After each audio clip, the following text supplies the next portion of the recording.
ॐ श्रीमद्भगवद्गीता षोडशोऽध्यायः दैवासुरसम्पद्विभागयोगः। श्रीभगवानुवाच अभयं सत्त्वसंशुद्धिर्ज्ञानयोगव्यवस्थितिः दानं दमश्च यज्ञश्च स्वाध्यायस्तप आर्जवम् अहिंसा सत्यमक्रोधस्त्यागः शान्तिरपैशुनम् दया भूतेष्वलोलुप्त्वं मार्दवं ह्रीरचापलम् तेजः क्षमा धृतिः शौचमद्रोहो नातिमानिता भवन्ति सम्पदं दैवीमभिजातस्य भारत दम्भो दर्पोऽभिमानश्च क्रोधः पारुष्यमेव च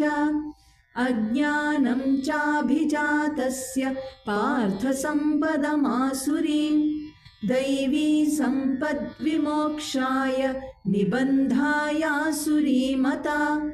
मा शुचः सम्पदं दैवीमभिजातोऽसि पाण्डव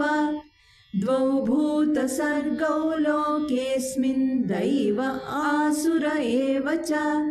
दैवो विस्तरशः प्रोक्त आसुरं पार्थ मे शृणु प्रवृत्तिं च निवृत्तिं च जनान विदुरासुराः न शौचं नापि चाचारो न सत्यं तेषु विद्यते असत्यमप्रतिष्ठं ते जगदाहुरनीश्वरम् अपरस्परसम्भूतं किमन्यत् कामहैतुकम् एतां दृष्टिमवष्टभ्य नष्टात्मानोऽल्पबुद्धयः प्रभवन्त्युग्रकर्माणः क्षयाय जगतो हिताः काममाश्रित्य दुष्पूरं दम्भमानमदान्विताः मोहाद् गृहीत्वा सद्ग्राहान् प्रवर्तन्ते शुचिव्रताः चिन्तामपरिमेयाञ्च प्रलयान्तामुपाश्रिताः कामोपभोगपरमा एतावदिति निश्चिताः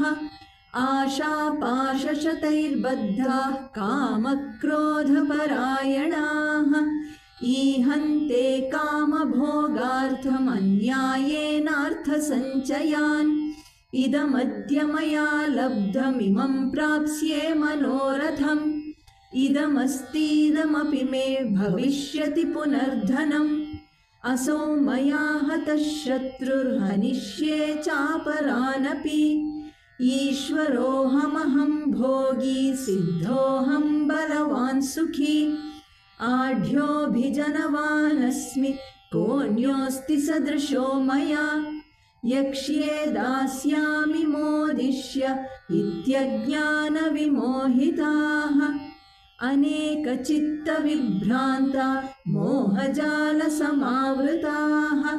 प्रसक्ताः कामभोगेषु पतन्ति नरकेषु च आत्मसम्भावितास्तब्धा धनमानमदान्विताः यजन्ते नाम यज्ञैस्ते दम्भेनाविधिपूर्वकम् अहङ्कारं बलं दर्पं कामं क्रोधं च संश्रिताः मामात्मपरदेहेषु प्रद्विषन्तोऽभ्यसूयकाः तानहं द्विषतः क्रूरान् संसारेषु नराधमान् क्षिपाम्यजस्रमशुभान् आसुरीष्वेव योनिषु आसुरीं योनिमापन्ना मूढा जन्मनि जन्मनि मामप्राप्यैव कौन्तेय ततो यान्त्यधमां गतिम् त्रिविधं नरकस्येदं द्वारं नाशनमात्मनः कामः क्रोधस्तथा लोभस्तस्मादेतत्त्रयं त्यजेत् एतैर्विमुक्तः कौन्तेय तमोद्वारैस्त्रिभिर्नरः आचरत्यात्मनः श्रेयस्ततो याति परां गतिम् यः शास्त्रविधिमुत्सृज्य वर्तते कामकारतः न स सिद्धिमवाप्नोति न सुखं न पराङ्गतिं तस्माच्छास्त्रं प्रमाणन्ते कार्याकार्यव्यवस्थितौ ज्ञात्वा शास्त्रविधानोक्तं कर्म कर्तुमिहार्हसि। ॐ तत्सदिति श्रीमद्भगवद्गीतासु उपनिषत्सु ब्रह्मविद्यायां योगशास्त्रे श्रीकृष्णार्जुनसंवादे दैवासुरसम्पद्विभागयोगो नाम षोडशोऽध्यायः।